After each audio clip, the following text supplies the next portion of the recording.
Welcome to Iron Sights. This podcast candidly seeks to create opportunities and deliver impact by sharing the experiences and wisdom of successful entrepreneurs and thought leaders who unapologetically aim to win in health, fitness, business, and life. I'm your host, Scott Howell. Welcome to Old School Meets New School. Tradition meets innovation, and imperfection meets excellence. Thanks for listening and enjoy the show. Welcome back to the Iron Sights podcast. Today, I have Dr. Carolyn Stone, and she's a licensed naturopathic physician, and she's out in Arizona. And she's here to talk to us about lots of things today, but a lot about the topic of thyroid and thyroid health. So we're going to get into that. So, Dr. Stone, welcome to the show. Thank you. Thanks for the introduction. Good grief. It's Friday. It's the end of the week. So trying to keep my energy up. Yeah. But yeah, so I'm in Tempe, Arizona. So sunny Arizona. It's pretty hot this time of year. So most of us are hibernating inside, but yeah, love what I do, love where I'm at, and excited to chat with you today. Yeah, I so appreciate you coming on. And first off, let's just handle that heat topic in Arizona. I was out there back in early June, and there was a quote unquote heat wave, air quotes heat wave. I mean, I've been out there before, and it's just hot, plain hot in the summertime. It was like 116 for like 5 days in a row. And oh yeah, I'm still traumatized by that, and I almost don't want to come back. It was so bad. So the hibernation, I feel for you. Yeah. It can make you dumb. I feel like I got dumb when I was out there, just too hot. So, you're right. It kind of fries your brain a little bit, but having grown up in Ohio, I'll take the heat any day over the cold. So yeah. Yeah. Different animal out there for sure. But, you know, I have been captivated by your energy and how you deliver information through social media specific to just health and wellness. You kind of have your own take and your own, and again, the energy is a big piece of it and just how you're coming across to folks. It's very relevant, and the advice or let's just say suggestion, I think that's probably more of the appropriate term when we're talking in medical, terms, but it's very actionable. And I think, most people can take things away from that. It's easily digestible, and it's easily actionable, and it just makes sense without the confusion that often exists in this stuff. So that's why I really wanted to have you on today. And because I know in this discussion, bridging outside what you see maybe in a post, we're gonna be able to dig down into some of those things. So I'm excited to do that with you. So again, thanks again for taking time out to be here. Yeah, absolutely. I mean, I was a teacher for a little while. I taught anatomy and physiology at a community college. And so through that, I learned how to make things easy to understand for the general person. And so I've tried to take some of those skills that and apply to the way that I do my social media, because you can't, everyone's at different levels in terms of their understanding. So I appreciate that feedback, because I work really hard to make things easy to understand. Yeah, what a great skill set. Because that's exactly what you're doing, and I think we could probably use a few more folks like you in the health and wellness industry, and in medicine to help educate people at a little bit of a different level. And sometimes simplifying things, not dumbing them down, but simplifying things is easier said than done. Yes. One of the things I know you've done is sort of really developed a passion for helping women specifically, and particularly in the areas of gut, hormone, adrenal, and thyroid issues. As we mentioned, we're going to get into that one a little bit. Can you tell us a little bit how you got there and why you took that path? That's a great question, because it's not where I started for sure. When I first opened my practice, I thought, I'm going to treat diabetes. That's the main thing that I want to do.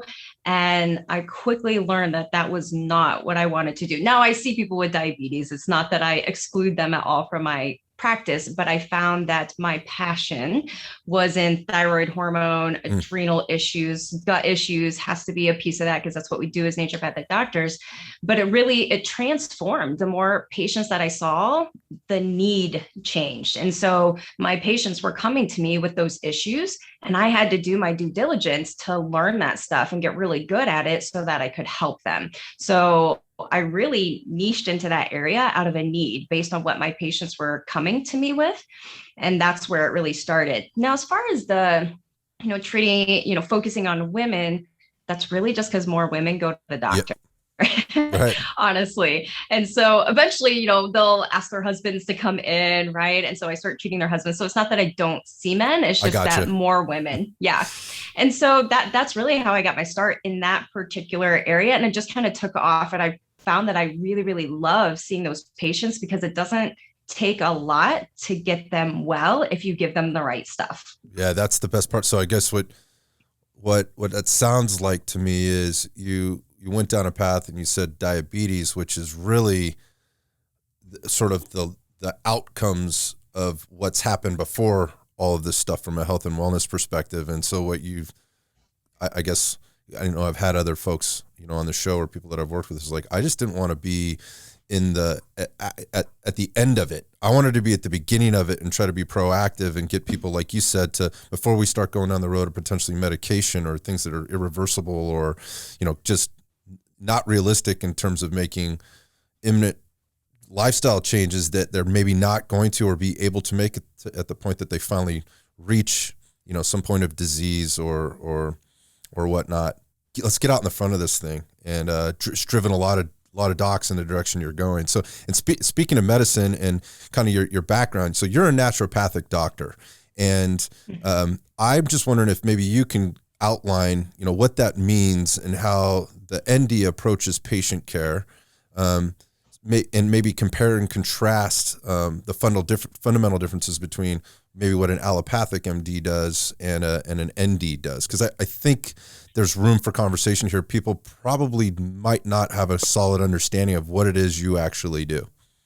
Absolutely. That's a great question because there is a lot of confusion around this. And I think some of the confusion stems from the fact that we don't have licensure in every state. So not everybody is familiar even with the term naturopathic. We're often called homeopaths or herbalists or all these other terms, and they don't really understand the difference. So really what it comes down to is how we approach a case. So as a naturopathic doctor, my goal is to always get as much as possible at the root cause of what's going on. So, one example might be if somebody comes to me and they have fatigue. Well, sure, I could give them a medication that might increase their energy. I could give them a supplement that might increase their energy. But the question is, why do they have low energy in the first place, and tackle that? And then you don't need all that other stuff. And so the real difference between a naturopathic doctor and a conventional doctor is how we approach our patients, how we approach our case, and what we're looking for as far as outcome. In the conventional model, the typical approach is suppression and management of disease, right? So somebody has a cough, you give them something that suppresses their cough. If they have an infection, you give them an antibiotic. So it's anti, versus in the naturopathic world, we are trying to work with what the body is doing, right? If you have an infection, well, there's a reason you have an infection. Let's support your body's ability to fight that off versus trying to dampen it down. And so our philosophy around it is completely different. And I think, one thing that is important to note here is that it's not about the tools. A lot of people think it's about the tools that we use, whether it's homeopathy or botanical medicine or acupuncture. It's not about those. Those tools can all be used in an allopathic way. It's often what we refer to as green allopathy, right? I can give you a supplement that's going to suppress your cough just as much as I can give you a medication that's going to suppress your cough, right? And there's nothing wrong with suppressing to a certain point to make people comfortable while you treat whatever the underlying issue is. But it's really about how you use those tools as opposed to what those tools are. I would imagine some of it, or a lot of it, is to do just with choice, right? It's the doctor's choice, whether they're in the allopathic or maybe conventional setting, how they choose to go about. And it's not necessarily what's available to them. In some cases it is, and I think we'll definitely get into that, but it's how they choose to go about patient care versus what you mentioned is the tools. And I think it's an important distinction because it's not that those tools aren't available and they can't make that choice. It's just, that's the norm. That's exactly. that's the pathway. Exactly. And I did a IG live not too long ago with an endocrinologist, but he's very naturopathic minded in what he does, which is different from most endocrinologists that I've spoken to or worked with.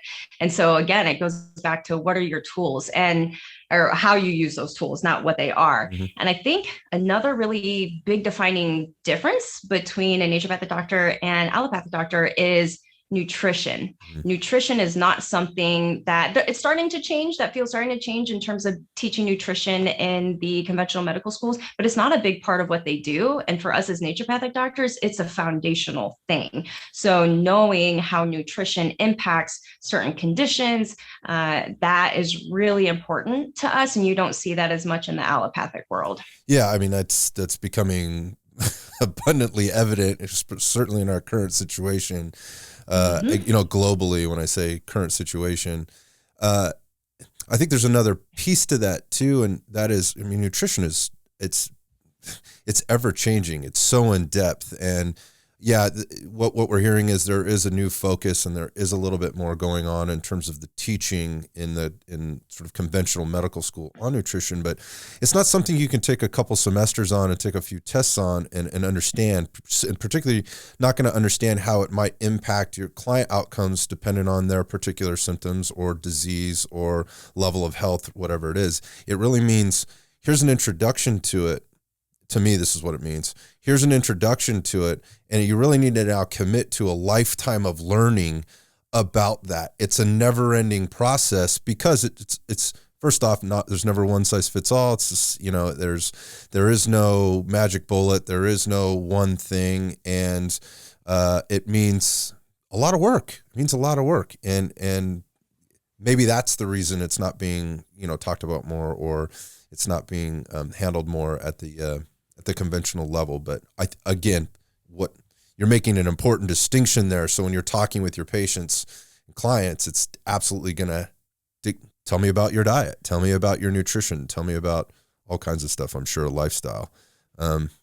So on that note, how's business, Dr. Stone? Like, how's it going out there? Like, what's going on in the world of the ND these days? Oh, it is so busy. I actually recently stopped taking on new patients because I needed some breathing room. Every week, it's just more and more people, which is fantastic. And I love it, but I also love my sleep. So I was like, all right, I'm putting the kibosh on new patients right now. I'll start taking patients again in a little bit here, but I just got to get my current folks settled in before I do that. So yeah, it's busy, busy, busy. And I think some of that has to do with our current climate. Right. People are looking for other options, and they're looking for, and not necessarily, maybe other options isn't the right term, but they're just looking for a deeper, a more in-depth look at what else they can be doing to make themselves more resilient and to have a better future moving forward. So yeah, it's been busy as all get out. Yeah, what a great position for you to be in, and obviously for your patients. And I think this is the challenge that all good coaches, doctors, physicians, or practitioners inevitably wind up in is, how do you scale from there? That's a different topic for a different day, but you just mentioned something very, very important, and that is you have to take care of yourself in the current climate as a physician as much as you do a patient, in that, look, if you're not at your 100%, then you can't give, as they say, you cannot pour from an empty cup. And so taking time out, and it's no surprise that as an ND, you recognize the importance of that, and you're aware of your own position and stepping back and doing that so you can do your job and do it well and have a life, including your own. So yeah, and I've not always been good at that. That's taken a long time to curate that and be okay with that, because there's a lot of guilt sometimes associated with taking breaks as a physician, because our goal is to help people. So sometimes when you take a break, you feel like, oh, I'm not helping as many people as I could. And so there's been a lot of work around that in order for me to be more comfortable with that. So it's been a long time.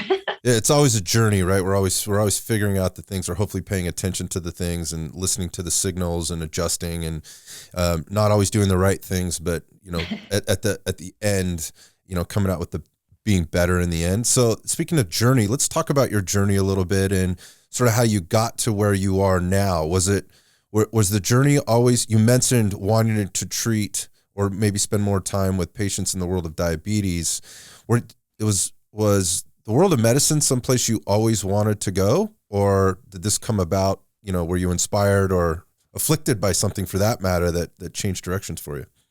That's a great question. I have always wanted to be in medicine since I was a little girl. I think I even have, those books you used to write it when you were a kid about what you wanted to do when you grow up. It was doctor for me and always has been. But what that looked like has changed drastically from what I thought it was going to be. I went into my undergrad full expecting to be a conventional medical doctor. But I was part of a group in undergrad that had different specialists come in, different people from different areas of medicine. And every time they'd come in and speak, it didn't feel right to me. I think I was really fortunate growing up in the town that I did because I had a really great doctor. It was a very small town. And my doctor, even though she was an MD, or my pediatrician, even though she was an MD, practiced very naturopathically. And I didn't realize it at the time because naturopaths aren't even licensed in Ohio. But I didn't realize how special it was what she did. And as I got older, I started to realize that I wanted to practice more like her, and I didn't know how to get there. And so it was, I think, junior year of college, and all of a sudden I'm in a panic because, okay, maybe I don't want to be a doctor. What the heck am I supposed to do? And so I got out, my clunky laptop that I hardly ever use because this is back in the day, right? Yeah. Pulled that thing open. We actually had books. Right? Yeah, that thing was like 5 inches thick, but pulled that out, started doing some research, and eventually fell onto the Southwest College of Naturopathic Medicine website. And that's where I got my naturopathic degree.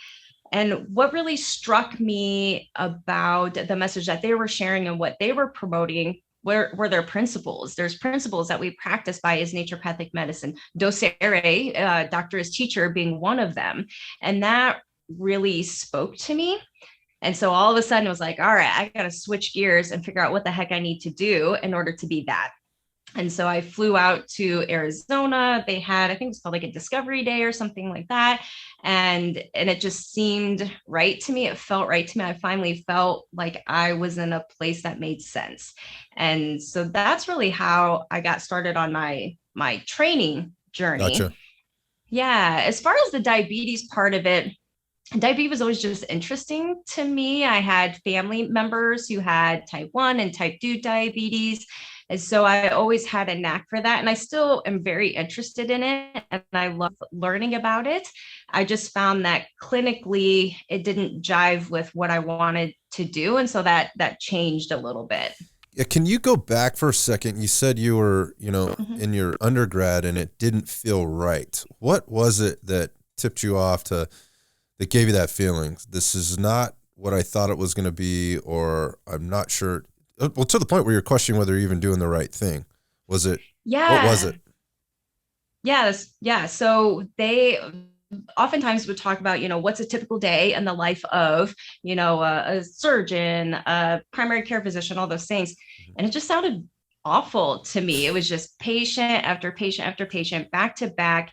I even, shadowed a couple of doctors, and all I saw was that they were not connecting with their patients. How do you connect with someone in 5 minutes? How do you connect with someone in 10 minutes and really learn where their issues are and what they need? It just didn't make sense to me. And more often than not, people were just leaving with prescriptions. And that was not ever what I wanted to do. When I was in high school, I suffered from pretty bad migraines for a period of time. And I remember being put on several medications and, had side effects, and they made me feel awful. And, eventually they cleared up on their own, and it was probably a food sensitivity now that I know what Looking I know. back, right. And I'm like, dang, if I had known then what I know now. But nobody asked you about your diet with regard to your headaches. It was just, that's exactly what I was going to say. Let's treat the symptom, right? Yeah. Nobody ever even asked you. Wasn't even a thought. Yeah. Yeah, they gave teenage athlete who already has a low heart rate, low blood pressure. They gave me a beta blocker, Wow. right? And made me feel terrible. And so I knew that that wasn't how I wanted to practice. And so seeing how they actually operated, I was like, all right, that is not for me. I like to spend time with people. I like to learn about them because just as much as their symptoms matter, their life matters. What is your relationship like with your spouse? What is your work stress like?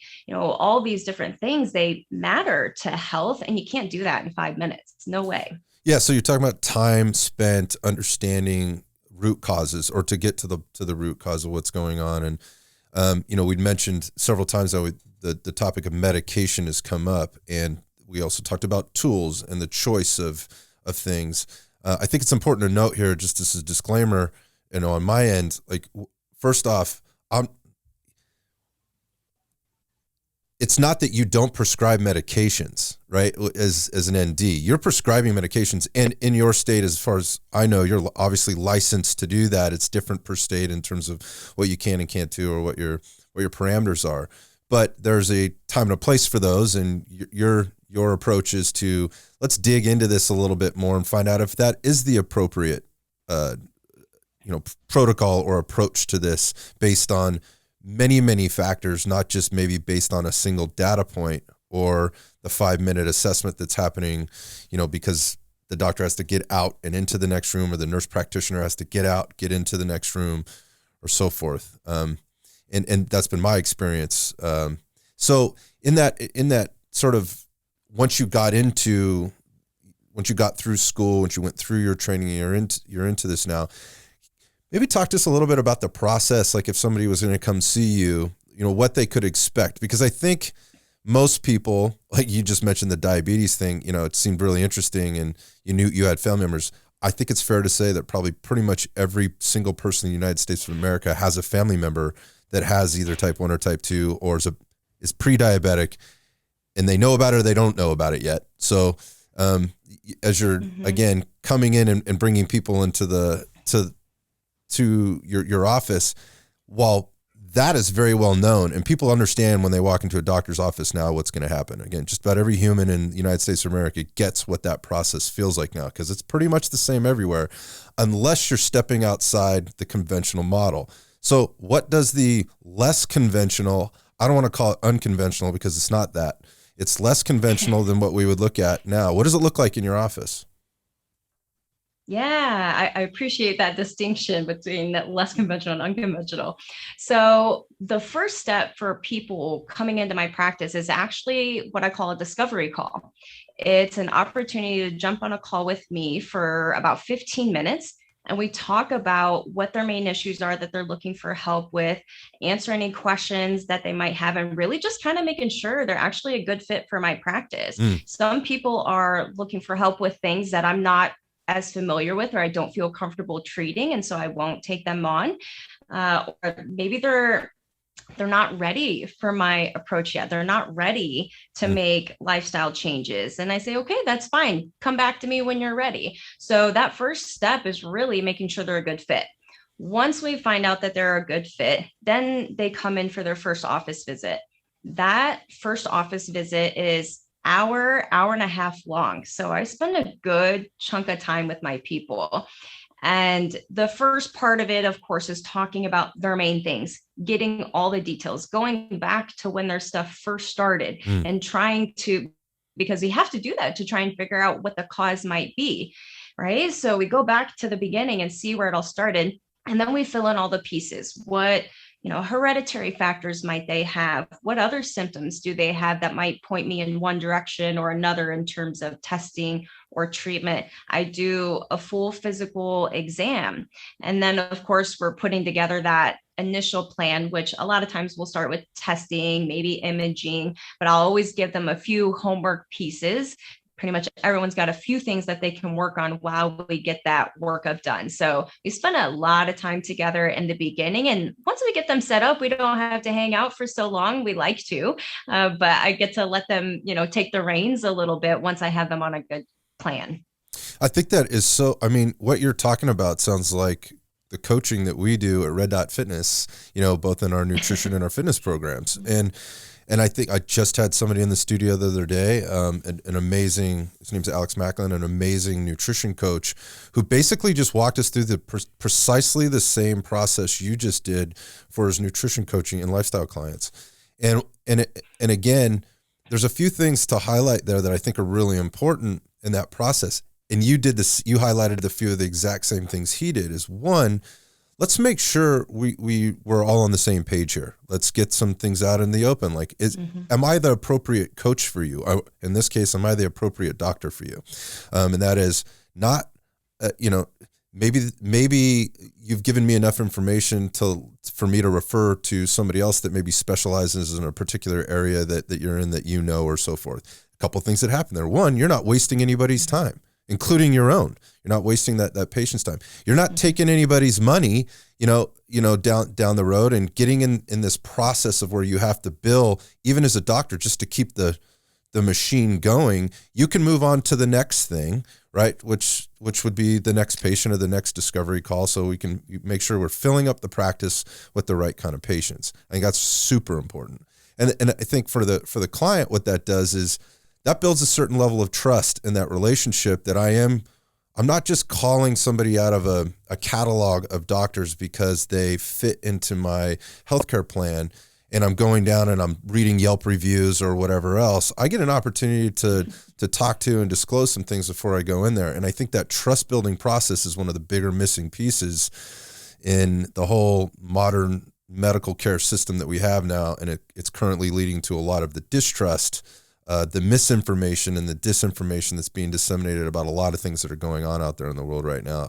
I think that's so important. And now you bring them into the office, and you're set up to find solutions, not we're going to find the solution today, right? We're going to start working on the solutions, and those solutions start with getting a deeper understanding or deeper level of knowledge, not through diagnostics. We're not ready for that yet. I don't even know what tests to run, if we're even going to run tests. It's, hey, you're playing an investigator, right? Which is finding in that process, getting to know more and more about your patient's lifestyle. And again, I don't mean to carry on about this, but this is so opposite.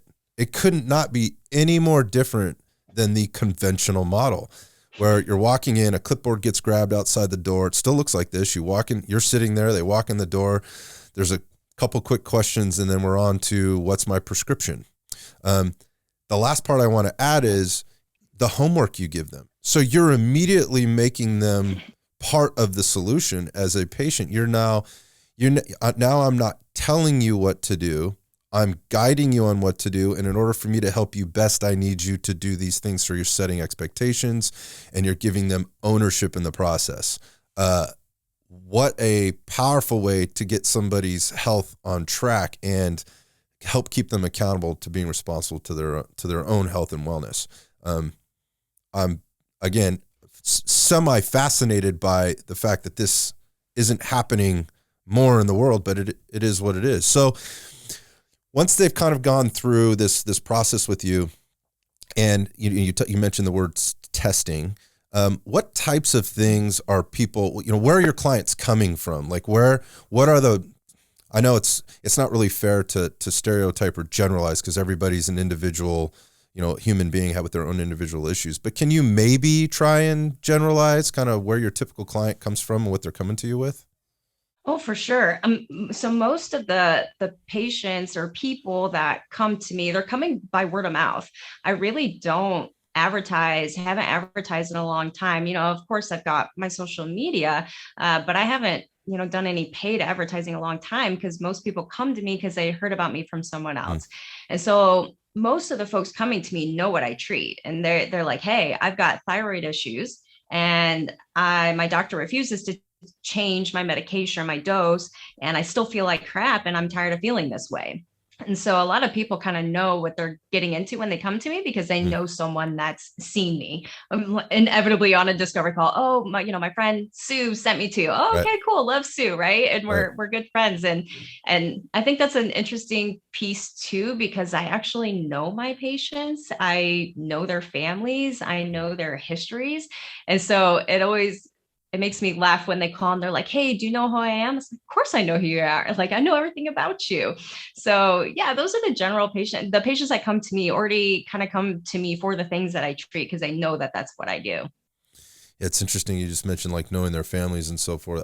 It sort of makes me think about what I fantasize as would have been the good old days in a small town where there was one doctor and that doctor's treated generations of that family. And so they already know everybody. They already know the stuff. They know who's maybe being honest, maybe who isn't being honest, who's, they can almost anticipate the shit before it comes up, like it's like, hey, let's get out in front of this, thing. And again, what a powerful, position to be in as a practitioner to help a patient, again, as a team and as a cohesive unit, to come in. And then you mentioned treating other family members, whether it be the husband of the wife or whatever. And now everybody's on the same team. We're all trying to move in the same direction collectively. So Yeah, it's mhm. Sorry, I didn't mean to cut you off there. No, you're fine. I was just going to reiterate what you were saying. And just the fact that it's, what I do is a lot of teamwork. And I tell my patients that I'm not here to just tell you what to do. It's not this top down thing where I give you, a treatment plan. And if you don't do it, you're a bad patient, right? Or a non-compliant patient is what they like to say in the conventional world. Yeah.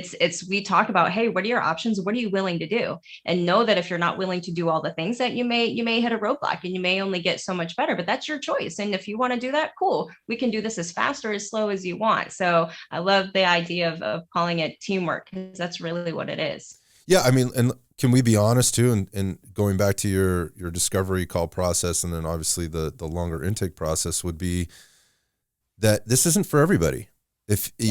Some people want to be told what to do. They want the pill. They want the drug. They want the easy button, the least path of resistance, as little friction as possible. And so this isn't for anybody. So I imagine your clients are the ones that are continually facing this friction in their path, or they're finding this resistance and getting it done. And it's not that they hate their conventional doctor or that they're pissed at them or whatever the case is. It's just, they feel like for them, there could be another way, and they're not getting that option through their current situation. So they're outreaching. Exactly.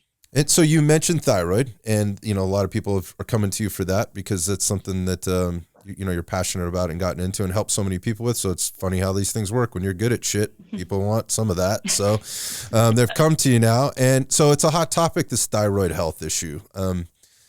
In the health and fitness world, or particularly fitness, it got real popular in like the last 5 years to talk about hormones. And I think for many reasons, and I want to dig into that a little bit, but in the coaching industry, it particularly got hot, and there were people trying to maybe practice even outside their scope of practice in giving people advice or making assertions based on very limited information or very limited data or very limited knowledge or education. And it got a little dicey there for a while. And I remember this going, hey, this is a slippery slope. However, I think there were some positives that came out of that because it brought a high level of awareness to the fact that it's not all black and white. It isn't just about the food we eat. It isn't just about the exercise we do, that this is a very complex system, and that, yes, there could be some underlying issues there. And it also came full circle to, while people were trying to put, well, it's your thyroid, you got a thyroid issue, and a lot of, on the other side, it's like everybody's blaming their thyroid for everything.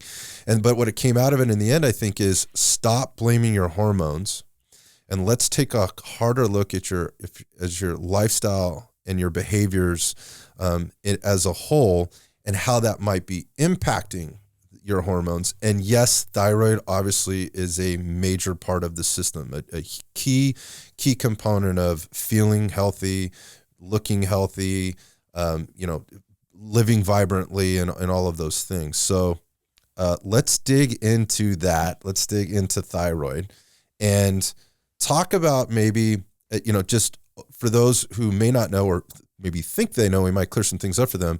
Maybe just overview thyroid and the function of the thyroid. Absolutely. It's kind of like you mentioned, it's it doesn't, our systems don't work in a vacuum. Everything works in connection with other pieces. And so, look at thyroid function. Yeah, we can talk directly about thyroid function, but there's a lot of other pieces that have inputs to that. Mhm. And so as far as thyroid, looking at thyroid function, a lot of people want to focus directly on the thyroid gland itself, but so much of it has to do with the signal from the brain, right, to the thyroid and to the adrenals and the reproductive system and all of that. And as far as thyroid function goes, when we look at, let's talk about, maybe, I know we're going to get into maybe a little bit more detail about labs, but just kind of give an idea of what that looks like is, when we look at reference ranges for labs, they're using a particular population for that. Right. And we know that most folks are not going to feel well, even if they're within range on some of those. So we have to look at optimal. And so function, when we look at thyroid function, just because somebody's within range does not mean that their function is what it should be. Mm-hmm. And the thyroid is responsible for so many things. And I think that's why it became kind of a scapegoat, like you mentioned, is because it does a lot of things. It controls our metabolism, it regulates our body temperature, it make sure that we have good energy, it makes sure that we have good bowel movements, all sorts of things, even how dry or not dry our skin is. It has to do with so many different pieces, and that's why it's an easy fallback. But a lot of times it does start with that lifestyle piece. And I think I even did a post on this at some point where it's like, okay, is it a thyroid disorder or is it a lifestyle disorder? Because because you could be in a not optimal range for your thyroid, but that could be an easy fix, just eating the right foods and moving your body and getting adequate sleep. And you can correct your thyroid function that way without taking a pill or even taking a supplement. So thyroid has widespread effects on the body. It controls reproduction. So for women, their menstrual cycles, it could be a thyroid issue there. So it controls a lot of different things, a lot of different parts of the body. Yeah. So can we actually get into that part just with regard to female hormone balance, specific to sex hormones and thyroid function, or just, maybe a downregulation or upregulation of thyroid as it affects those hormones? Because I mean, as we know, it's undisputed now as we get older, estrogen levels for females as we get older are supremely important for heart health, for bone health, and many other things. But maybe just walk us through kind of the interplay between sex hormones and thyroid. Yeah, absolutely. So, it's all part of the endocrine system. And I think too, cortisol and adrenal function has to be tied into that as well. I think if we leave that out, we're missing a piece, because if you think about kind of where our world is right now, everybody is stressed. Everybody is just kind of living on the edge there and not feeling their best, low energy, not sleeping well, just stressed out. And that impacts a lot of different things. So oftentimes what I'll see is that somebody has major stressors, or like a long-term stressor or a couple of big stressors. And then that starts to, because that's a brain function, right? It's what we call the HPA axis, or hypothalamic pituitary axis. And that's the same, along that same axis is where our thyroid function is. So if you have chronic stress, that's going to affect thyroid function, and that chronic stress will also play into our sex hormones. In particular, one of the main patterns that I see is abnormal cortisol, and then down the line, low progesterone. So by the time people come to me, people are used to being tired all the time. Stressed it's like out. The norm for folks. It shouldn't be the norm, but people are like, oh, I'm tired. Everybody's tired. That's not unusual. But by the time they come to me, okay, well, now they have, if they're premenopausal, they'll have heavy periods, painful periods. Their OBGYN put them on birth control, right? Which just down regulates all of that stuff, which is not helpful. And so usually what I'm seeing is that by the time they come to me, they have abnormal periods. I find that, okay, your progesterone. So I know you mentioned estrogen, that tends to happen closer to perimenopause and menopause. And I have a lot of those folks too, but progesterone's a big piece of it. And so we have to, it's kind of, where do you start on that pathway is one of the arts of what I do is, okay, do we start with correcting your progesterone, or do we tackle your, adrenals first, or do we tackle your thyroid, and kind of finding out where to manage all that.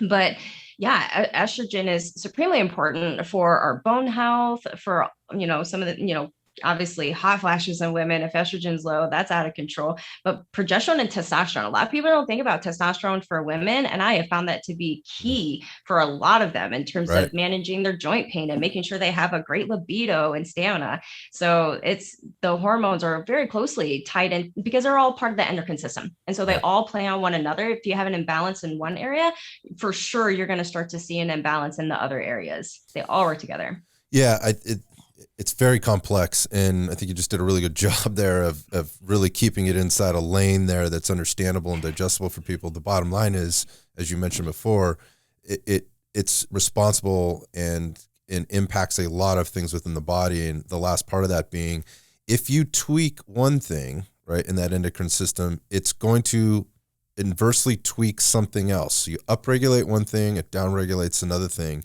And you mentioned testing, which we'll get into a little bit, in terms of that upregulation and downregulation, and why testing, if you're going to go that route, there's ways to do it probably, and there's ways not to do it.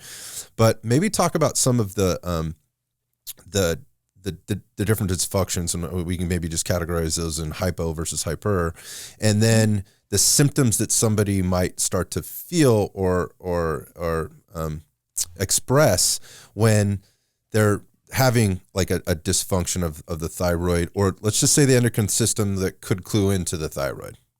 Great question. So I will say, so you mentioned hyper and hypothyroidism. I would say the majority of the folks that I see are hypothyroid. Hyperthyroidism is a kind of a totally different beast, and oftentimes autoimmune in nature. And I definitely see those folks, but I would say most of the time when people are imagining or thinking they have a thyroid disorder, it's hypothyroidism. And so hypo meaning that everything is suppressed. So they are tired, they're sluggish. Oftentimes they have brain fog. They're either gaining weight despite, eating the same and exercising the same. Their skin is probably dry, they're constipated. So what I always tell folks is everything just kind of slows down. Everything is suppressed.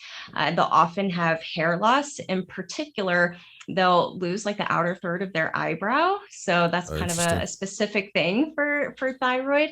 So those are and then again, period changes in my women. That's one of the main things that I see.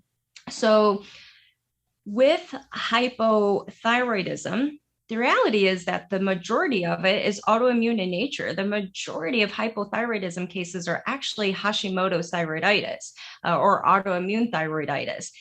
And this is an area that I focus on a lot because it is either often missed by conventional doctors, right, or they don't think it makes a difference. So they don't test for it. Yeah, they either test for it or they might test for it, but they don't care. It doesn't change their treatment plan because at the end of the day, everyone's getting Synthroid, everyone's getting levothyroxine, regardless of what the underlying mechanism is.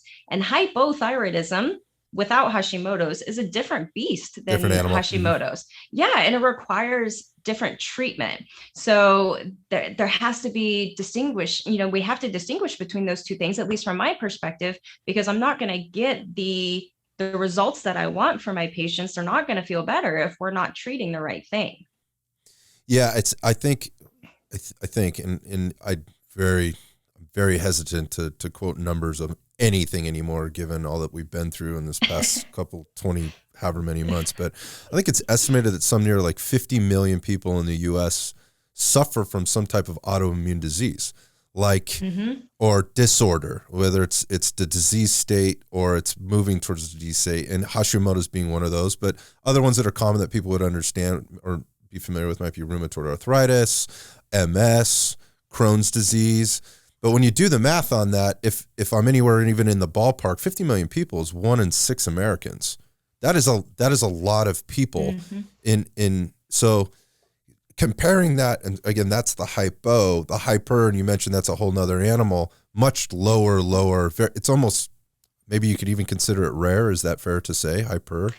It's fairly rare. It's fairly rare. And a lot of those folks will end up either having their thyroid removed, or having treatment for the thyroid. And oftentimes they end up moving into a hypothyroid state Right. after their treatment. So you kind of end up in the same place Same boat. anyway. Yeah, same boat, because it's there now. We've offset the system, things down regulate, and they kind of freak out, and who knows if you can get that back or not. Yeah. Yep. You've changed the animal, literally, physically and physiologically changed the animal, not just tried to toggle dials with drugs or Yep. supplements, which we might talk about, things like that, diet, lifestyle. So, you talked a little bit about why this happens. You mentioned stress. We talked about, you talked about the importance of nutrition in general. You talked about moving the body. So if not doing those things well, and again, there's no right or wrong way or one way, but not doing those things well, or let's just say doing them inappropriately for you as the individual, can lead to this offset of the system, and then thereby these symptoms. So I imagine this is what you're assessing in your time with them after when they're actually in your office over that first maybe 90 minutes that you're spending with them, and you're trying to you're collecting, you're kind of keeping score, right? Of okay, so we got a check in this column, a check in that column. All right, this is leading me down to the next path. So let's talk about first off. So if they leave your office and you've decided they need some testing, I want to dig into this further to understand this, because I have my suspicions based on my experience and my knowledge. I think I know what I'm going to see, but I need to confirm this. I want some data and some data points. But you might send them on their way as well, knowing what you know. With some homework that you mentioned, right? So what's the most common homework somebody leaves the office with on session number 1 or visit number 1 who potentially has, let's just say, Hashimoto's? Oh, that's a great question. So usually I limit it to 3 things, because people don't like to do more than 3 things at a time. And so I would say one of the most common things I tell people to do is drink more water. Everyone is so chronically dehydrated, and it's just not good for the system. And so my initial recommendations are usually very simple and very basic, but they have to be a part of what they're doing. Right. So drink more water. Oftentimes it's, okay, I need you to increase your sleep to at least 7 hours a night, because a lot of people are only getting 5 to 6 hours. So make sure you're getting good sleep. And I usually give them a handout around like sleep hygiene and what they should be doing to get good sleep. So drink more water, sleep, and then it might be eat more vegetables. That's it, right? And I keep it very simple. A lot of times I don't give them like super specifics around what to eat in the beginning till I see what the rest of their, what their blood work looks like, because that's going to tell me a little bit more about what I need to do. But I keep it very simple. Or sometimes it might be, I want you to go for a walk every day, right? I want you to meditate for 5 or 10 minutes. Right. Simple stuff. This it almost kills me. I'm laughing, and I shouldn't be laughing, because let's go back to the conventional pathway and what the typical person is getting when they walk out of the office. And again, this is not a slight or a knock on, the MD or the general practitioner. It's just that, why isn't that message coming out? Like, why aren't we hearing that right now? Like, why isn't that coming out? Because these are all things that every single human can do. And let's be honest, conventional wisdom says that makes sense. Like, it just makes sense. We need to stay hydrated. That's irrefutable. I'm not going to argue with you there. Getting more sleep. Look, the evidence is clear. It's not even debatable anymore.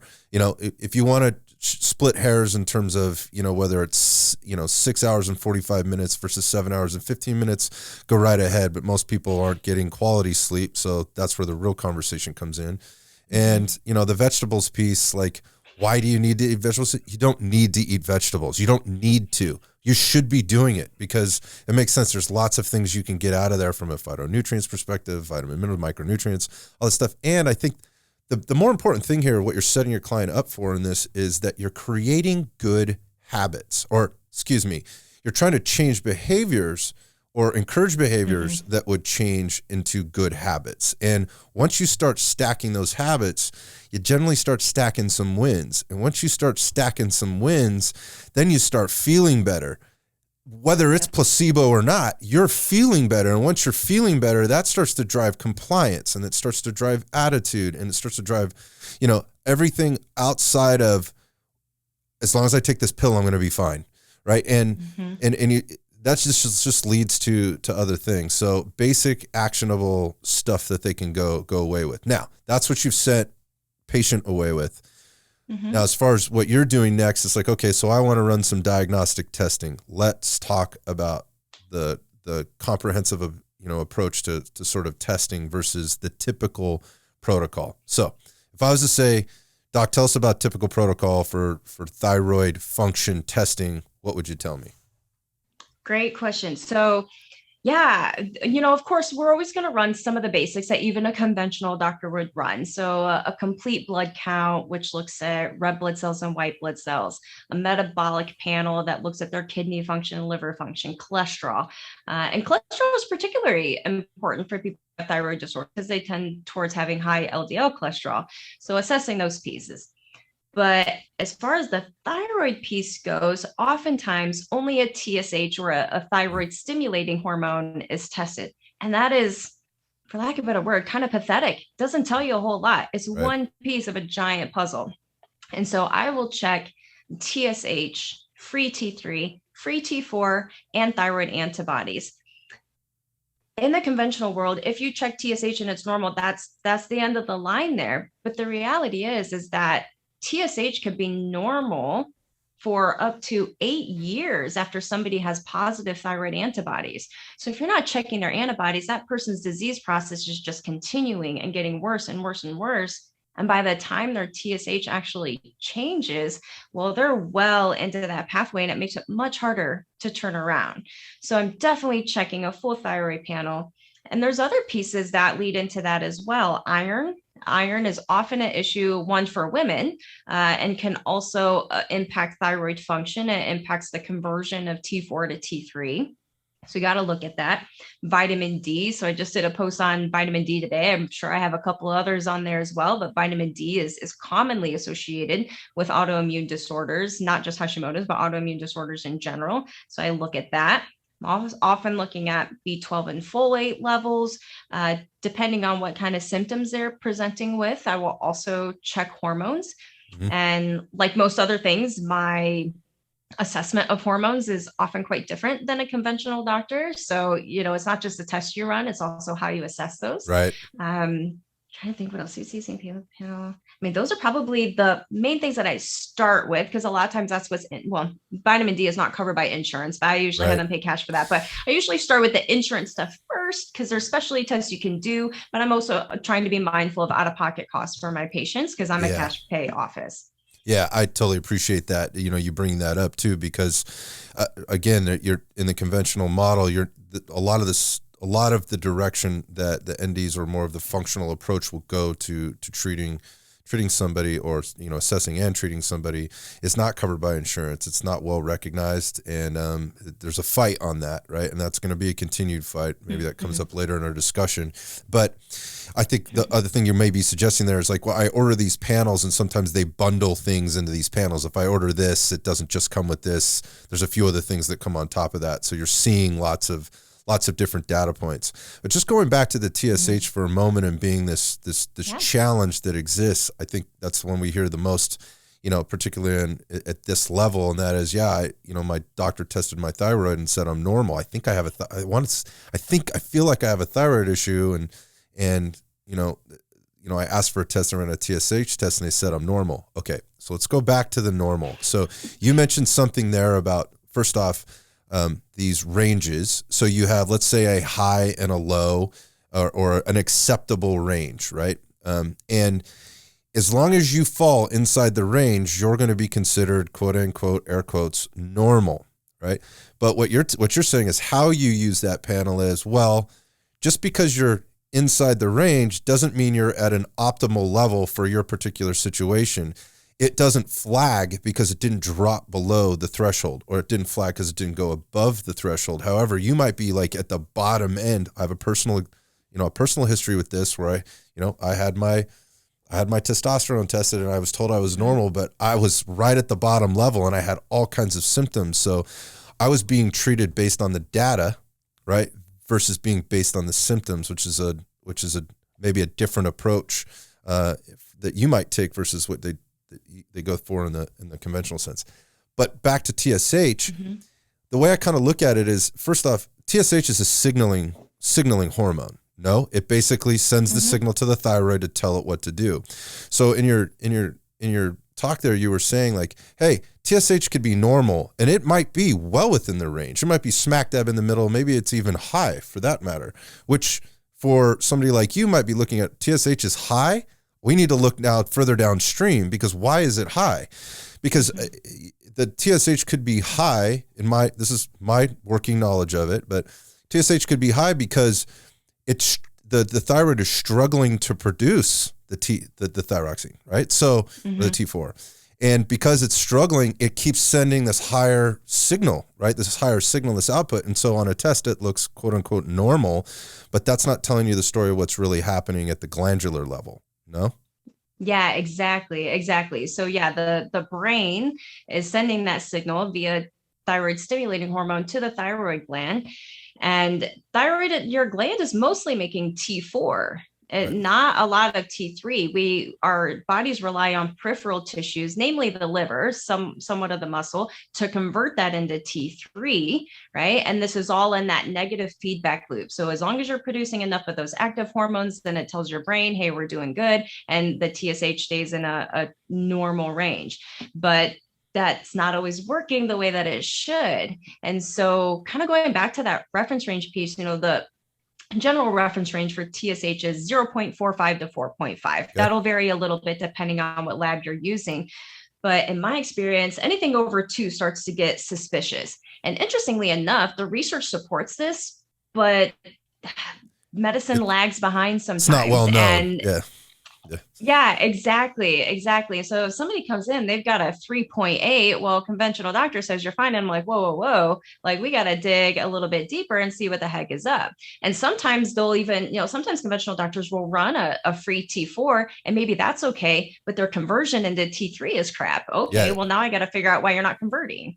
Right. So it takes you down the line. So what you're doing is just like, let me get the best picture at the least cost, right, to my client right now, or my patient right now, so that I can take next steps if necessary, because I might not need to run all these labs. And that's another problem with running diagnostic tests is, why the heck are you testing, right? Why is this important that I test this? You don't need to test everything right away. Again, we're not saying this is a hormone problem yet. Like, we have to understand to the next level. So there's the next steps. Okay. So you've gotten through this, and you understand now that they have a T4 production problem, or a T4 to T3 conversion problem, or a T3 utilization problem, or you've now assessed this. Let's talk about sort of treatment. So there's maybe the typical approach with, you go straight to medications, and you mentioned a couple of them, the levothyroxine, Synthroid. Those are things we hear even in the gym when we ask what meds people are on. So if you coaches out there that are coaching in the fitness space,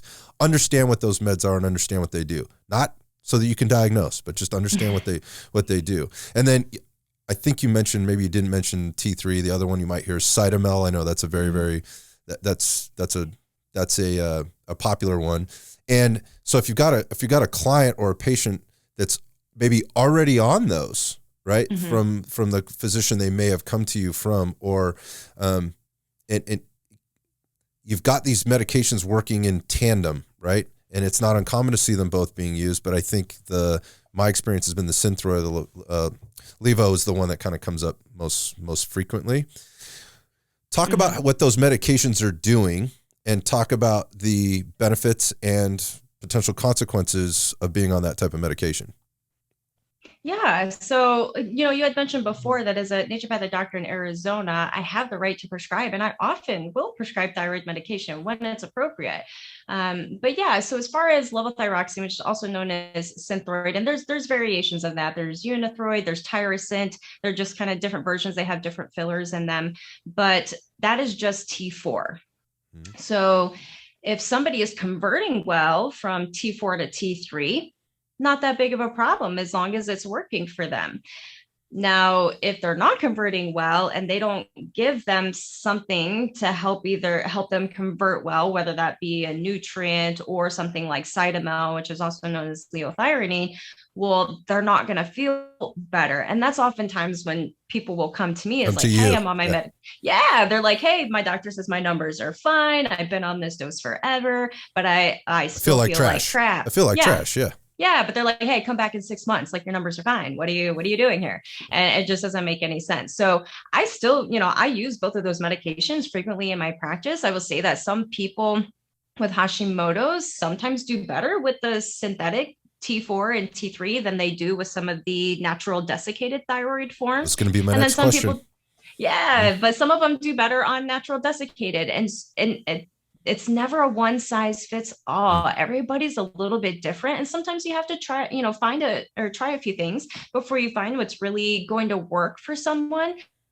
World, if you've only got, one or two options and you run through those options, well, then it's sorry, see you in 6 months, your numbers are fine.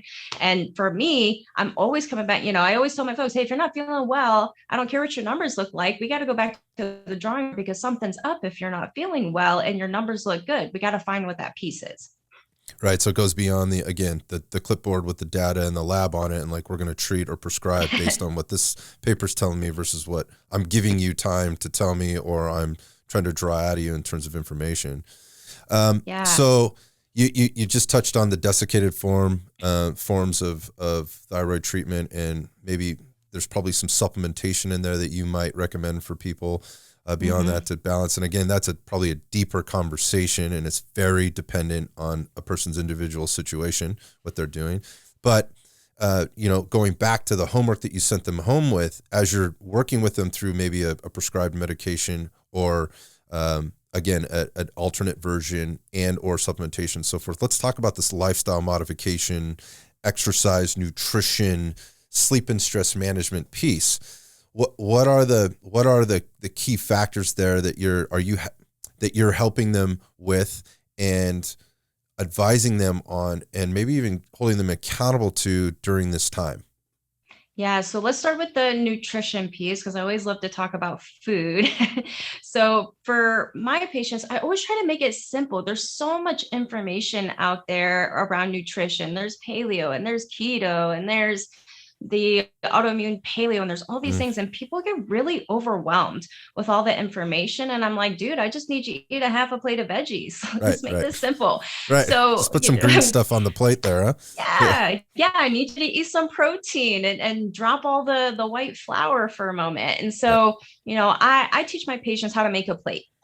And, general rule of thumb, and I'll modify it a little bit for everybody, but general rule of thumb is I want you to eat half a plate of veggies. I want some protein on there, and how much protein you need depends on if you're male or female, if you're working out, strength training, all of that. A little bit of starchy carbohydrate because people are afraid of carbohydrates, but they shouldn't be as long as they're doing the right things.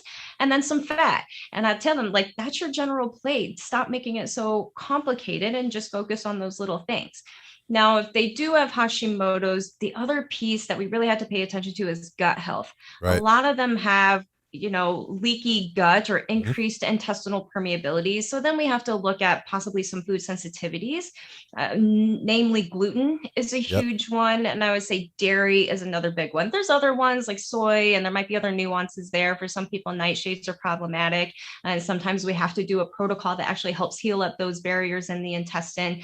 So that's kind of an added step for people who have Hashimoto's, but I just need to get them doing the basics and to eat on a regular basis. Yeah, but let's be honest. I mean, the plate you just described, whether you've got Hashimoto's or not, you've got gut health issues, is you're eating in the right pathway. There might be some adjustments of little things that you don't do, like when you pick in the starchy carbs. Maybe we're not using wheat, right? But, right. We're picking another starchy carb, but the plate looks the same. At the end of the day, it doesn't really change. Fascinating that this isn't more well understood. But yeah. Okay, so the nutrition piece, keep it simple, stupid, and at the same time, there is no one size fits all. So find the things or the food combinations that work best for you. Just try to work inside this framework, right? Great nutrition advice for your general well-being, and anybody that might have potential thyroid issue or think that they might have a potential thyroid issue. Let's move to the exercise piece. Yeah. What advice, what information, what knowledge are you dropping with regard to moving your body more? Yeah, so it kind of depends on what they have going on. Because if somebody, let's say, has, pretty significant adrenal dysfunction or HPA axis Mhm. dysfunction, their exercise regimen is going to look a lot different from somebody who's relatively healthy and doesn't have that going on. Because those folks need to kind of tame things down a little bit. Doing a HIIT exercise 6 days a week is not going to serve them well. So kind of depends. But in general, what I find people struggle with the most is not lifting weights, not throwing around heavy stuff, right? Especially women, right? It's all about the cardio, all about being on that treadmill or that elliptical Yes. for hours and hours and hours. And I'm like, y'all, you need to work on those muscles, because having muscles is really important for thyroid function. It's important for converting into active T3. And thyroid, another piece I didn't mention, is thyroid impacts bone health. And Yep. and then as women, as we get older, like you mentioned, estrogen declines. We're at higher risk for osteopenia and osteoporosis. I'm like, if you guys don't want to be on these nasty meds for osteopenia and osteoporosis, you got to start strength training. And so where we start them at just depends. Sometimes I'm like, listen, just sit while you're watching TV, do some resistance bands, get started Hmm. there. And do Yeah. it consistently every single day, or 5 days a week, whatever it might be. And then we just build from there. I A lot of people want to do, they'll do like 1 hour a week and they're like, all right, I'm tapped out. That's all I'm doing. And I always tell them, I'd rather do 15 minutes, 5 days a week than do 1 hour, 1 day a week. Cause I need you to create a habit. I need you to create a pattern so that we can build on that moving forward. Yeah, I love that advice. I mean, obviously, you're speaking my language, with regard to the resistance training piece and the exercise um, protocol, with regard to the specificity of what a person needs or what their current health status and previous health history may or may not have been. And you mentioned something right off the bat there. I love how you cued in on that right away. And that is sometimes they need to exercise less. Or, when we say less, it's more as less is more. It's less intensity. It doesn't necessarily mean less frequency. It doesn't mean, that it doesn't even mean less time. It just means maybe less intensity, because that, Mm-hmm. going back to the hormonal, web, right? The sticky web that we Mm-hmm. often have to untangle, that cortisol response, if you've chronically been stimulating that cortisol in a potentially negatively impactful way, could be a prime reason why your thyroid isn't functioning correctly. And so you have to dial it back versus, many people just need to maybe move more. And it starts with, you mentioned bands. It's a walk outside. Mm-hmm. Get your walk and your vitamin D, your natural Yeah. vitamin D, those kinds of things. So again, it's a general approach. It's not stop eating. It's not go to the doctor, find out you have diabetes, stop eating carbs and start exercising, do your cardio, which Yeah. it makes me angry. Like I steam when I hear my doctor, I just came, I need an exercise program. My doctor said I need to go keto or I need to stop eating carbohydrate. At least that's what they heard. I need to go Mm-hmm. keto, and I'm supposed to do cardio. So I want to get into to your cardio class, which by the way, we don't offer here. We don't have a strictly cardio class. So, okay, great. So again, it's actionable stuff coming from your physician that's trying to work with all the components of your life to get there. Can we just touch real quick on supplementation? I mean, because you did touch on the gut health piece, and we've talked on alternate forms of treatments outside of the Mm-hmm. medication world. Can we quickly kind of give an overview on how you utilize supplements within your practice? Absolutely. And so what I always teach my patients is that for the most part, I don't intend for supplements to be this lifelong thing. I'm most often, now there's a time and a place for chronic use of supplementation, a basic fish oil, maybe a probiotic. Mm-hmm. Aside of that, I'm often using supplements to get them from point A to point B, to get them feeling better faster. And then we can dial back on whatever their regimen is, because I don't want to put them on a bag of supplements any more than I want them on a bag of Right. medication.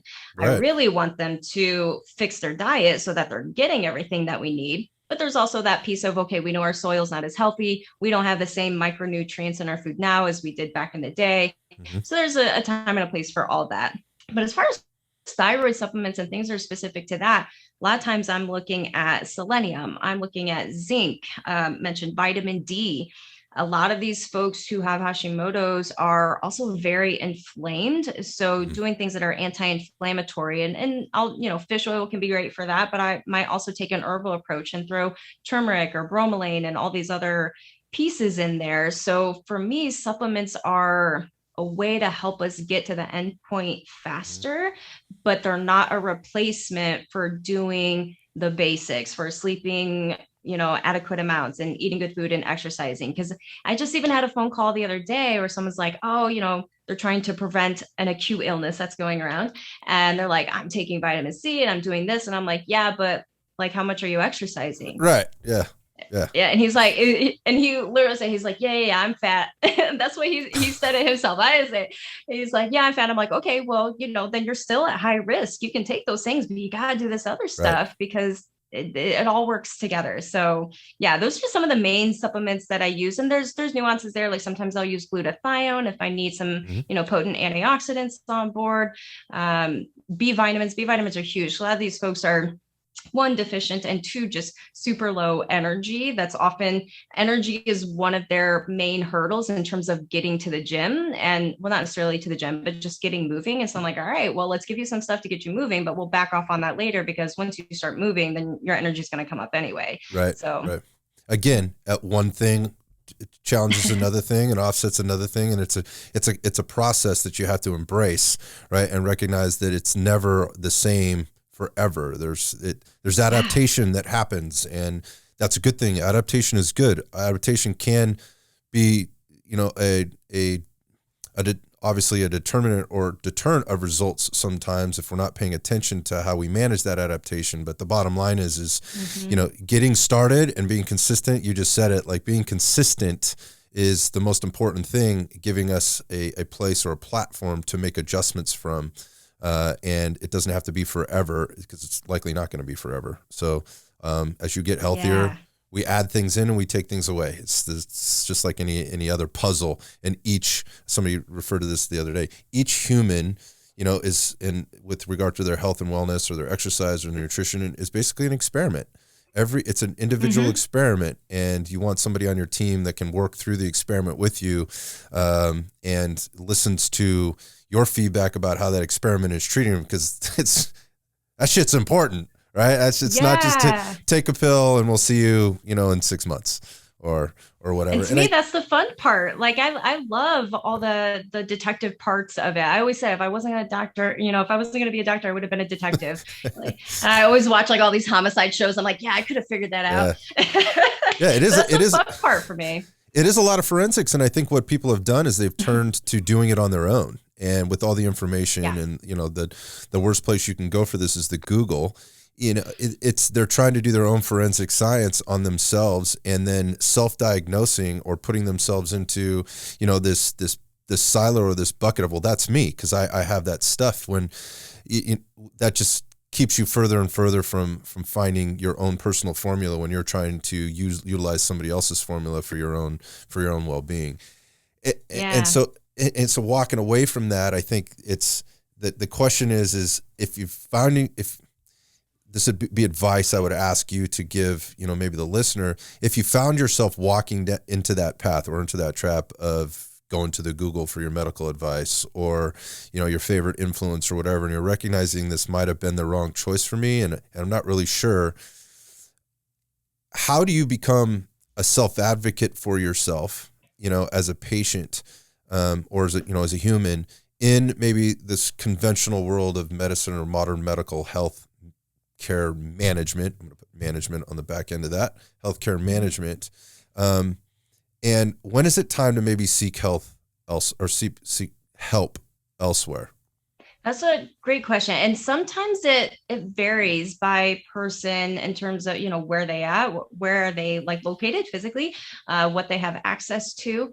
But a lot of times, especially on Instagram, I'm trying to teach people so that they can ask their physicians the right questions. Mm-hmm. Because again, if they've got 5 minutes with you, they're looking for keywords, key symptoms, key things that you're saying. They're going to point them in one direction or another. So I try to give them some of those key things so they can say the right stuff to get the help that they need.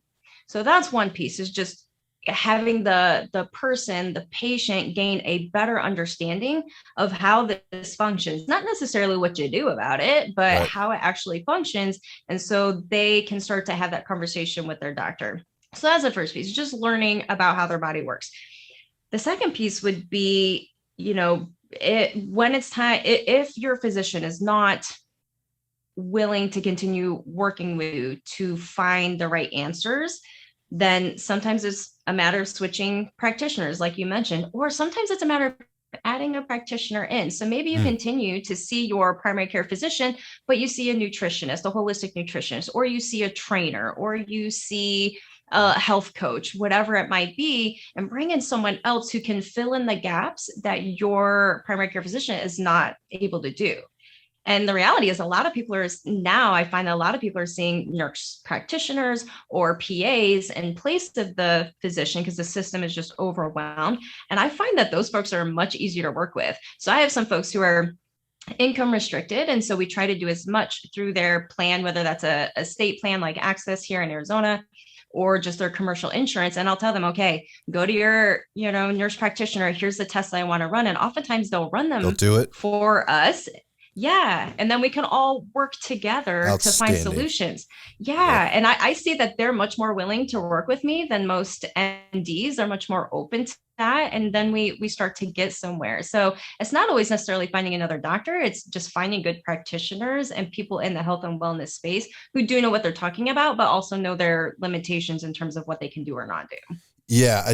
God, what a novel idea, to bring other people in with, air quotes, pieces of paper on the wall that to help that from a team approach. And part of that is what you started there was like kind of helping your patient to understand how to have the conversation. And there is a discourse. You mentioned keywords, right? Going back to the whole Google, analogy or Google example. There are keywords to use. There are things you can say. It's not about understanding the entire system or, whether it be the human physiology or anatomy or the endocrine system or whatever. It's understanding how it works and the things that you might need to do to tease out the answers that you're looking for and encourage the ongoing dialogue or ongoing conversation. Because it often, again, we mentioned the word being dismissive. It can often be dismissed because certainly, let's be honest, the conventional healthcare system puts a lot of pressure on physicians. They're working harder than they ever have had to before with less resources, seemingly less resources. They're getting paid less. Somebody's got more and more people are putting their hand in the cookie jar in terms of getting payment. It's hard. They are in a very tough spot. So if you can come to them, with a little bit more knowledge and not on the attack, but on the level of being able to have this dialogue and do that through bringing other people into your team, into your healthcare plan outside of your GP.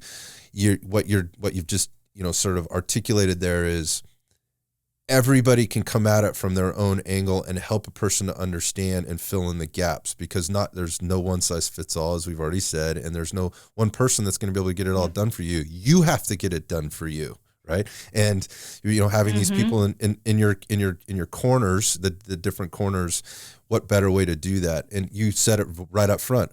Maybe I'm not the right person for you. Maybe I'm not the right doc. Maybe there's somebody else that you should go see.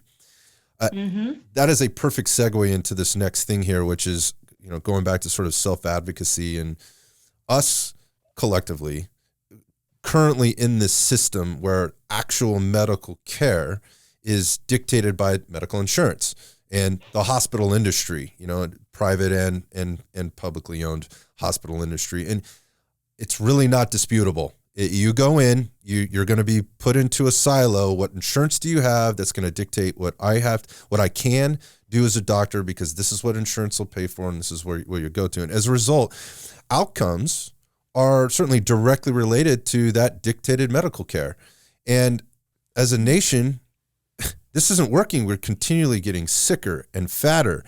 And I want to think, I want to have faith. I want to think, and I still do. I am challenged quite frequently, especially lately, but I want to think that people do indeed want to be healthier. They do. They want to be healthy.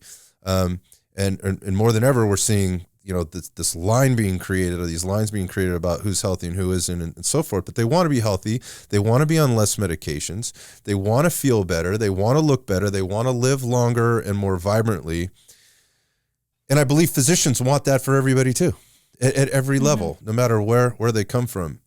Here's the question: how does a physician influence change in an environment that seemingly is so overwhelming? I mean, this machine that we're under is gross. It's grotesque.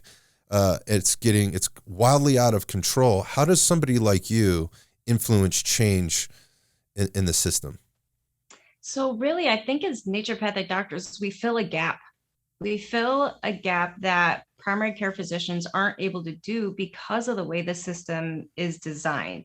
And so you hit the nail on the head. A lot of people want to change and they want to live differently and they want to feel better, but they don't know where to get started because the amount of information out there is just overwhelming. And so instead of trying to figure it out for themselves, they just give up, right? They might try for a little bit, but they give up. So how do we change that system? We just keep talking. We keep talking, we keep putting information out there, and we commit to it. I think that a lot of times it's easy to get caught up in your day-to-day and forget to share your message outside of the walls of your practice. And I think that's where, as much as social media, has its own problems, I think that's but I think it's a great avenue for us to start to connect people and to give them information. Like, so many people I've met so many cool people on Instagram, and so many people have messaged me like, hey, I just lost 8 pounds because, you said to eat half a plate of veggies. I'm like, freaking sweet. Right. And they're not even my patient. So if I can get just constantly being like a little bird chirping in their ear, that they just start to hear those messages over and over and over again. I think that's what it is. It's consistency across the board, right? They consistently have to make those changes. They consistently have to do the nutrition and the exercise and all those things. And I have to do my part, which is consistently teaching people how to live. We all have to be consistent across the board and get that message out there, because the more people that hear it, the more we band together and we work together, the more impactful we're going to be. If I'm just over here, in my little practice, got my little shingle over here, and great, I get to see a lot of patients in my practice, that's limited. If I can go on my Instagram page, with however many people are on there and give a message, well, now how many people can I impact positively so that they can start to do this stuff on their own, or at least start thinking about it, right? And get those wheels turning and get that process started. So I think it really comes back to education and teaching people and putting yourself out there, even if, for me personally, I'm very introverted. So putting, my face out on Instagram and putting myself out there was a little nerve-wracking, but to me, it's worth it, because even if I'm nervous about it, I still get to teach people in some way. And I think that can have a huge impact. So we all have to work together and stop button heads. Everything's so divided right now. And if people could just see at the end of the day that we're all just people trying to do better, most of us, not everybody, but most people are trying to do better. We could recognize that, right? And find some common ground. We could go so much further in terms of just improving health and just improving as humans. Yeah. First off, 2 things. I mean, let's just put our egos aside and get together and try to figure out a solution rather than exacerbating the problem. It's kind of the takeaway I take from that. But more importantly, what you said there about putting yourself out there and spreading the message and being that little bird chirping, this is case in point right here today. I would not have heard about you had you not been doing that. We would not have connected if you weren't doing that, and we wouldn't be able to spread the message further if you hadn't been doing that. So I think it's super powerful, and this is obviously a case in point for that. I think there's another, and you said this right up front at the beginning, there's another huge piece of this puzzle, and that is the public, that are the patients, those are the clients. How do those people, how does that end of the mix and those pieces of the puzzle, how do they influence change?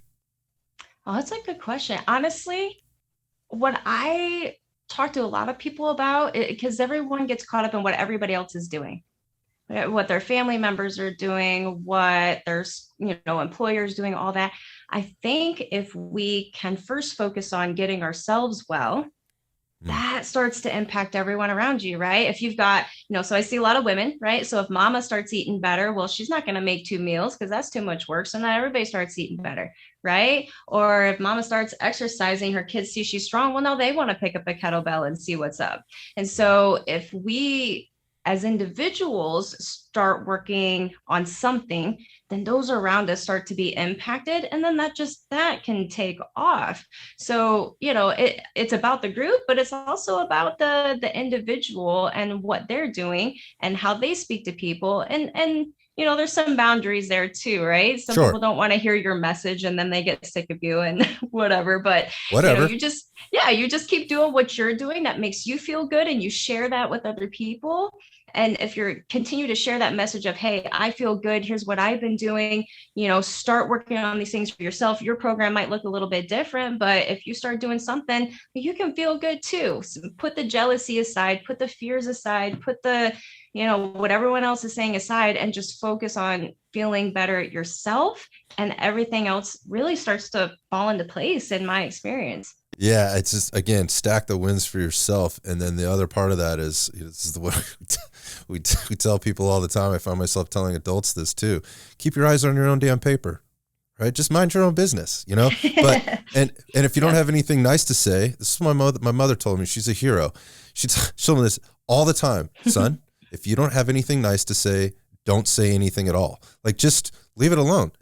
If you can't find positive in it, then leave it alone. Now, there's exceptions where you need to stand up and you need to make a stand, and you need to, voice your opinions, and you need to, be convicted about things. But when it comes to a person's choice about how they're handling their responsibility for their own health, that's on them. That's 100% them. And go ahead and let them have that. That has nothing to do with you. And again, if they're really making an effort to do it for themselves and for their own reasons, then why not praise them and give them an attaboy or a pat on the back for doing so, and prop them up. In the meantime, you can keep doing your thing for what you feel is right for you, and advocate for yourself. Mm-hmm. So last thing here, as we're transitioning, it's a great segue. We're sort of learning in spades right now the consequences of our collective actions in terms of not doing what you just described. And for so many people, and you mentioned the word fear, it's painful to be faced with the reality that and the prospect of that pain could potentially get worse before it gets better, or might not get better at all. And this avoidance has become sort of this normality. Like, let's just avoid it. Let's bury our head in the sand. Let's turn our head to it. And man, it's caught up. I mean, we're seeing a very, very sick planet, for that matter, but particularly in our nation, if we keep it local, again, and keeping our eyes on our own paper. But again, going back to some of the things you were talking about before, and where we were with the conventional model, if you have acute pain, it's just turned into, well, take a pill. If you have chronic pain, take a pill. Want to avoid the pain at some point, because it might come up along the way. You never know, it might. So get a shot or take a pill, and let's handle that right now. That's a tough place to be, because it has become sort of the norm, and it's been acceptable. And if I'm being honest, we've gotten soft as a society, and we've gotten soft as a people, and we haven't held ourselves accountable. We haven't taken care of ourselves. We haven't kept our eyes on our own paper. And it's ugly to look at that and have to admit that we haven't done that. Again, collectively, there are many, many people, and there's many people out there that feel differently. And I think you're one of those people that you have taken care of yourself, and you do your best to help take care of people. But here's the question. It's, how do you counsel your patients? And what advice would you give the person who's taking or decided to take a greater level of personal responsibility of their own health and wellness, and they're struggling with it? And there's fear that doing so might mean being uncomfortable, having to have uncomfortable conversations, maybe with their physician or with their friends or with their family, and it could mean that they'd certainly be faced with a painful experience. Like they're canceled, it doesn't go in line with what, the norm is, or where the social group is, or whatever it is. What advice do you give a person right now who's really struggling with trying to make the right decision for themselves, be it with their health care or the future of their health and wellness, and how to, just how to get through and feel okay? Yeah, that comes up often. So usually what I start with is kind of making a pros and cons list, right? So if you continue down let's say they're trying to make a lifestyle change and they're having a hard time doing it. If you continue down this lifestyle, what are the pros of that? Maybe there are some pros. Maybe it's easy. Maybe you don't have to change anything. Maybe you get to stay comfortable, right? Those could be pros. What are the cons of that? Chronic heart disease, diabetes, if you want to get extreme with it, losing limbs, losing your eyesight, right? Doing all these things, being All on realities. Exactly. They're harsh, but they're realities. And I've seen it. And so making a pros and cons list and then talking about what are their obstacles. Why, if it, so right now I have a few folks I'm working with and I'm touching base with them like every 2 weeks, right? They're trying to lose weight or they're, working on whatever it might be. Okay, well, you didn't walk 3 times a week like you said you were going to. Why not? Let's hash it out, right? Instead of just telling them, well, you have to do it. No, my question is, why didn't you do it? And let's talk about that and find a solution. And oftentimes I make them find the solution. Right. Right. So if they say, okay, I didn't have time. Okay, you had time, but you didn't prioritize it. So why are you not prioritizing this? What are you prioritizing instead? And how is that serving you? And so oftentimes I throw the ball back in their court and make them work through it, because if they learn to work through it themselves, then they can use that skill moving forward and continue to do that on their own. So you got to throw it back at them because they have the answers. They just got their blinders up, and we need to take those off so that they can see what their real, what their reality is.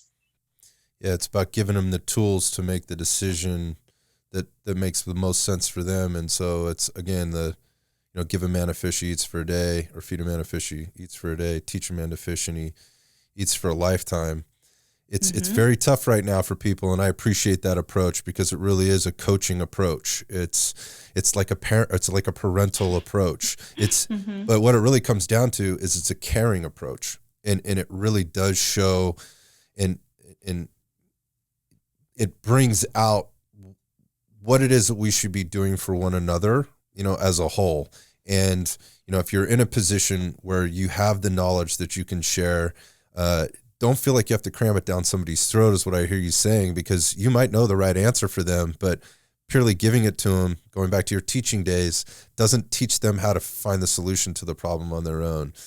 Or when they've adapted to one thing, then change, or be able to have the awareness to change or adapt to the other. But I think in the end, the other thing that comes down to this is, going back to the ego piece, is just have a talk.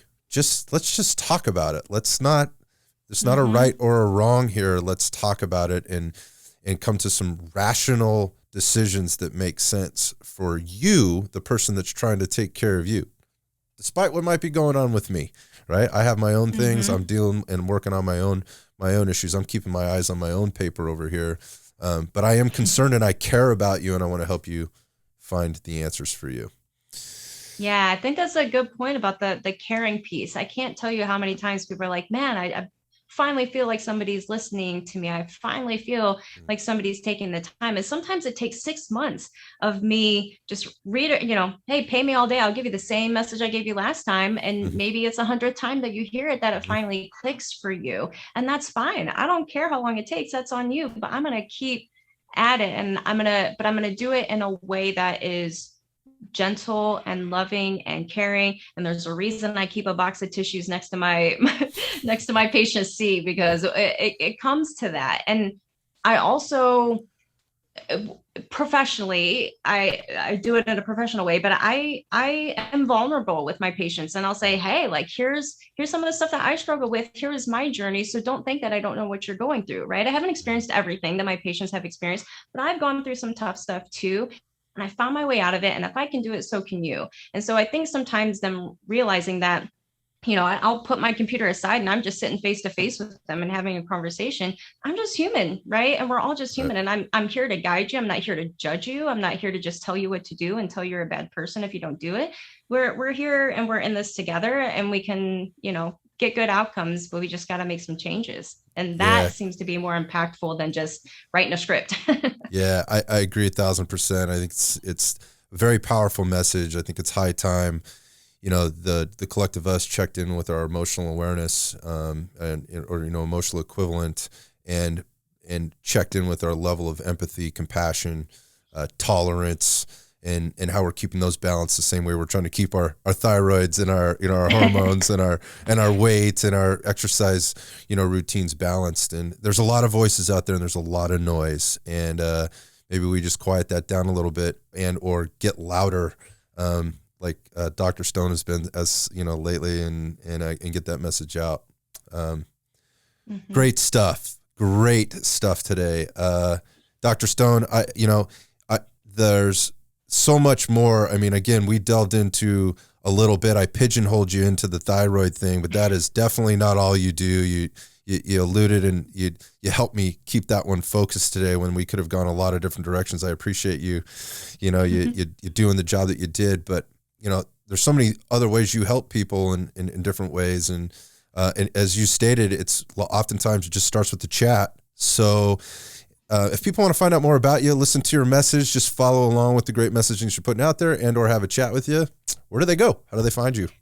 Probably the best place is Instagram, because all my stuff's on there. So there's tons of obviously free information. And then there's also links where they can go to my website if they're local and they want to book an appointment. Well, not yet. Sorry, wait list. But Instagram is probably the easiest way. Now, if they're not on Instagram, they can go to my website. Super easy. It's just drstoneaz.com. So drstoneaz.com. All my information's on there as well. But if they're looking for just tons of free information, Instagram's where it's at for sure. Outstanding. And I'll add, I'm slightly entertained by that Instagram too, which I'm not by very many Instagrams anymore. There's not a lot of messages of positivity coming out across the airwaves these days. And you seem to make all the stuff, even the heavier stuff, a little bit easier, a little bit more palatable. So I appreciate that. So go check her out. So again, Dr. Stone, thanks so much for being on today. This was educational and really enriching for me, and I appreciate you entertaining that. Thanks so much. Of course. Thanks so much for having me on. We should do this again sometime. Agreed 100%. We will do that. Thanks.